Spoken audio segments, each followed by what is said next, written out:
Hey guys, this is Goku. Donate some of your energy and Dragon Punch that subscribe button and follow Geekdom 101 on the social media platforms. So let's talk about Dragon Ball Super episode 62, Sekai wa ore ga mamoru Torankusu Ikari no Super Power Sakuretsu, which in English is I'll protect the world, Trunks' angry superpower explosion. You gotta love how epic they make these titles sound, and epic is a good word to describe this episode, especially if you're a Trunks fan. And if you saw Dragon Ball Super 61, which I'm sure pretty much all of you guys did, otherwise you probably wouldn't be watching this review, you remember that the episode ended with Trunks showing this incredibly frightening power. So the episode starts with Trunks, still powering up kind of, covered with this blue lightning just, everywhere, and yellow aura. Powers up even more, but Black, of course, is not really impressed. So Trunks lunges in, gets kneed in the gut by Black. Trunks fires back with a spinning back fist, grabs his leg, goes for a giant swing. Black breaks out. Then they duke it out in the skies. Everybody's watching. Then, of course, Zamasu gets involved, and Zamasu and Black double drop kick him in the gut and then fire that combination ki blast. Trunks then unleashes a quick final flash to fire it right back at him and launch the ki blast upward. So protecting him from getting killed, because I don't know if that blast looks scary. I don't know if it would have killed Trunks, but it definitely would have hurt.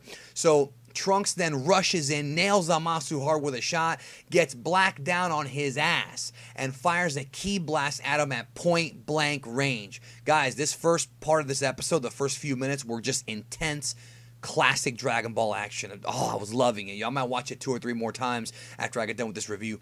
So what happens is he nails him right in the face with that blast, but Black, of course, survives, comes out of the smoke, but he's bleeding. Trunks made this man bleed. And this is what I was talking about if you're a Trunks fan, okay? If you're a future Trunks fan.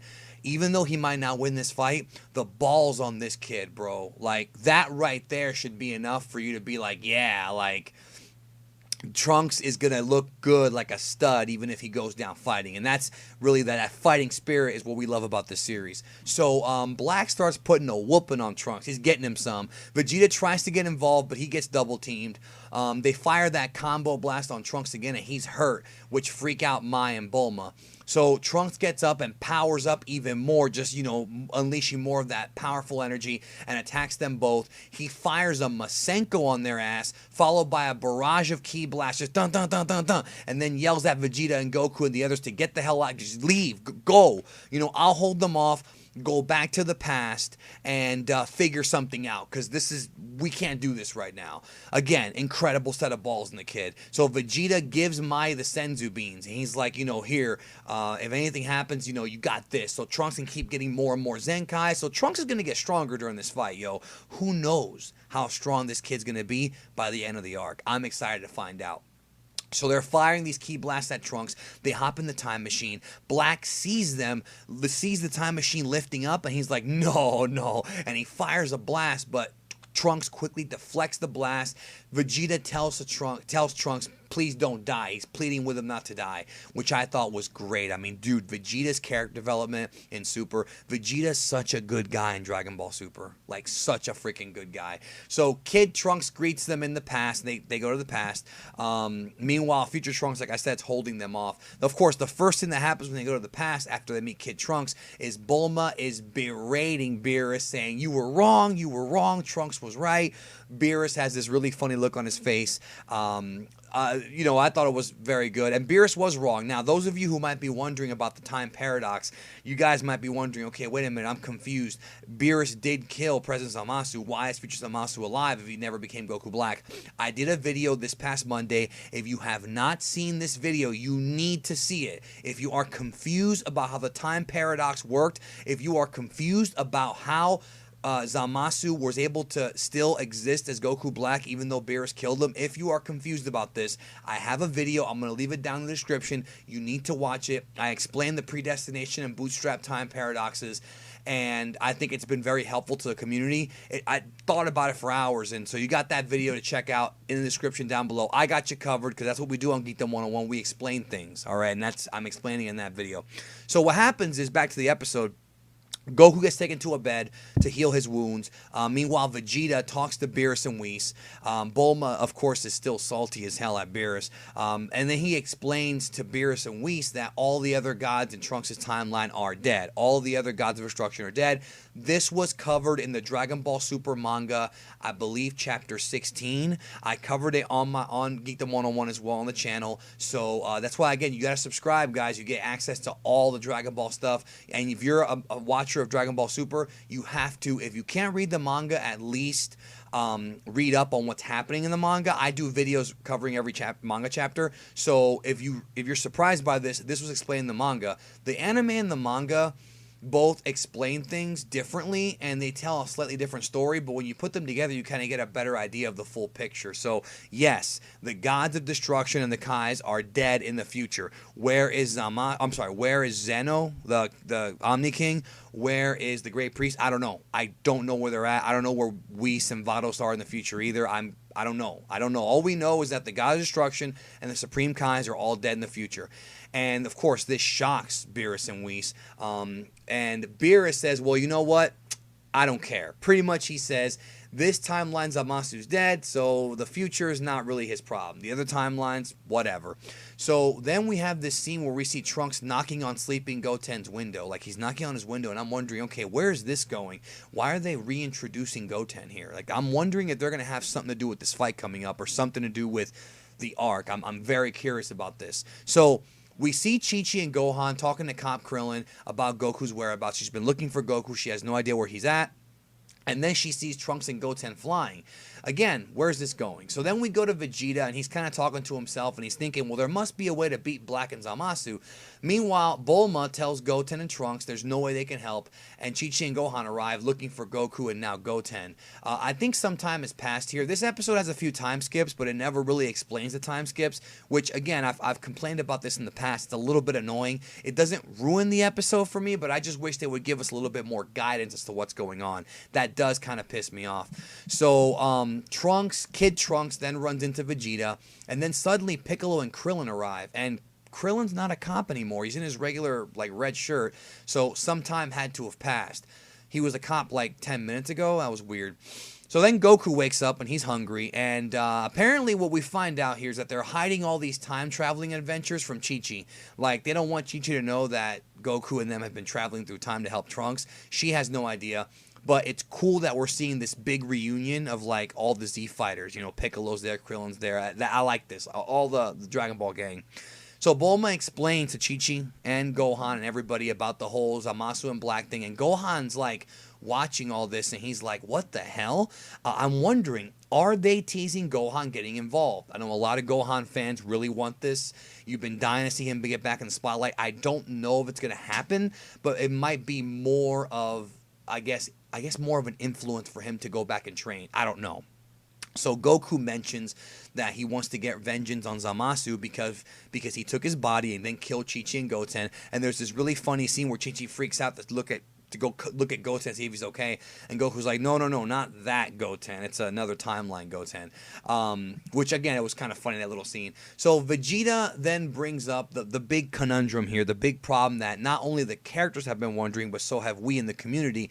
How are they going to be able to win this fight? Zamasu is immortal due to the Super Dragon Balls, and no matter how strong they get, that combination can't be killed because of that. Goku Black is really, really powerful, but Zamasu's immortal. So it's like, what the hell can we do? So Piccolo brings up the Mafuba, the evil containment wave. If you can't kill Zamasu, they can at least contain him and trap him. And if you're wondering what the Mafuba is, if you don't remember, if you haven't seen Dragon Ball in a while, again, I have a video in the description. After you get done with my review, go watch that video where I explain the entire Mafuba and kind of what they're planning to do here, you know, and what the Mafuba actually does, okay? So Piccolo brings up that it was the technique that was used to trap Piccolo Daimao, Demon King Piccolo, and there's a cool little scene where Pilaf and gang are like, Piccolo Daimao, like they remember that Piccolo threw them off the ship way back, because they're the ones who release Piccolo onto the world back in Dragon Ball. I like that little homage, that little connection, like that little like, oh, we remember that. Like I like when they do things like that. They're not just forgetting shit. Like I don't understand why Bulma doesn't remember Pilaf being a douche to her when they were younger. I don't know how she couldn't remember that detail, right? So Piccolo's like, okay, this should work. Just please don't unseal him once he gets trapped. And they have this scene where he's about to teach Goku the Mafuba, but Goku's like, I'll go visit Kame Sennin, and he teleports to Roshi's place, which I thought was really funny. A lot of people were hitting me up this week saying Piccolo knows the Mafuba. Yes, Piccolo does know the Mafuba. I never denied that. He used the Mafuba during the 23rd tournament, the reverse Mafuba on Akami, so he does know it, but I like the funny part that he's just like, well, whatever, I'll go learn from Roshi. So he goes to Roshi's place, and he starts training with the Mafuba, and he tests the Mafuba on, yes, folks, the turtle. Yes, he tests it on the turtle, which was awesome and funny. I really love this scene. This was the classic Dragon Ball humor that I love. People are, of course, going to complain about Goku learning the technique too fast, but this is a very advanced Goku. This is the same Goku who learned the Kamehameha as a kid after seeing it once. So Goku learning the Mafuba should not be anything out of the ordinary. And so he's spending all night training on how to learn the evil containment wave. And then after some failed attempts, he finally, successfully, in the morning, manages to pull out the Mafuba on the turtle. So right now, apparently, the plan is that Goku's going to try to trap Zamasu. Will it work? I have my doubts. I don't think it'll work, but you never know where this arc is going. It's just one twist after another, which is just great stuff. I'm really enjoying it. You know, this episode I thought had a lot of action at the beginning, and then it kind of slowed down. But I enjoyed kind of the slowdown. You kind of have to, not every episode can be action-packed. You do have to slow down the action a little bit. And I thought this episode had really good timing. And boy, next week is going to get back to being action, yo. So the episode ends in a really weird kind of place. So I didn't even cover this, but I'm going to cover it right now. Gowasu, Beerus, and Whis are having a council in Universe 10. Beerus says that he could go to the future and take down future Zamasu, but he's a god and he can't break the time travel taboo, which I wonder. See, here's the big question. I definitely want comments down below in the comments section about what you think. Do you think that Beerus could actually take down Zamasu? Meaning, do you think the power of Beerus can kill an immortal god? I don't think so. I think the Super Dragon Balls supersede the power of a god of destruction. Even if he's a god, I think that once Zamasu wished himself to be immortal, not even a Beerus level guy could actually kill him. Omni King, that one you can debate with, but Beerus, I don't think so. Super Dragon Balls are way too strong. Then Gowasu says, well, I'll take the responsibility because, you know, I picked Zamasu to be the next Kaioshin. And that's pretty much where the episode ends. Kind of a weird way to end it. It wasn't like your classic Dragon Ball cliffhanger, but I guess that whenever they report this to the Omni King, if they ever do, Gowasu will be like, yep, my bad. I picked this idiot. So there you go. Next week, it's going to be crazy. I'm going to do my preview prediction video tomorrow on next week's video. Trunks continues his fight, and the animation looks incredible, dude. You guys, you've got to stay for after the credits because that next episode preview is lit. Yeah. So overall, I enjoyed this episode. No explanation of Trunks' new form. I know a lot of people are, you know, looking to get an explanation. There is no official explanation as to what this form is. If you see a YouTuber or an article claiming they're explaining the form, it's clickbait. It's a lie. There is no explanation for this transformation yet. Will we get one? Possibly in the future, possibly via interview or maybe in the series, but as of right now, there is no explanation, but maybe we'll get one soon. All I know is that Trunks is really damn strong, and he's going to get even stronger. Thanks for watching the video. Subscribe to Geekdom 101. Thank you for your continued support of the channel, and long live Dragon Ball. Hope y'all have a great night, and I'll talk to you down the road.